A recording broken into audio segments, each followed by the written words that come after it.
સુરતમાં રિક્ષામાં બેસાડી ચોરી લૂંટ કરવાના કિસ્સામાં વધારો થઈ રહ્યો છે, ત્યારે રિક્ષાના રજીસ્ટ્રેશન નંબર બદલી તેમાં એકલી વૃદ્ધ મહિલાને બેસાડી ડરાવી ધમકાવી સોનાના ઘરેણાંની લૂંટ સ્નેચિંગ ચોરીઓ કરતી ગેંગ ઝડપાઈ છે. ગેંગના મુખ્ય રીઢ આરોપી તેમજ મહિલાઓ સહિતના કુલ 5 આરોપીઓને ઝડપી પાડવામાં આવ્યા છે. ગેંગમાં મહિલાઓને રખાતી હતી.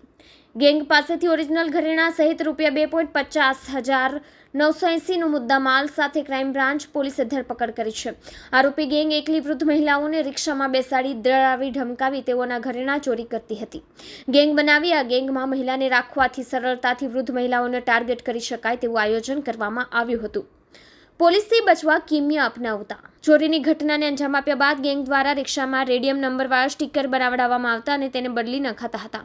ચોરી કરવા જતા પહેલા પોતાની પાસેથી રિક્ષા પર દર વખતે અલગ ખોટા રજીસ્ટ્રેશન નંબરવાળા સ્ટીકર ચોંટાડી લૂંટ સ્નેચિંગ ચોરીના ગુનાઓને અંજામ આપતા હતા, જેથી પોલીસ પકડી શકે નહીં. જોકે આરોપીઓ પકડાઈ જતા વધુ ગુનાના ભેદ ઉકેલાય તેવી શક્યતા સેવવામાં આવી રહી છે.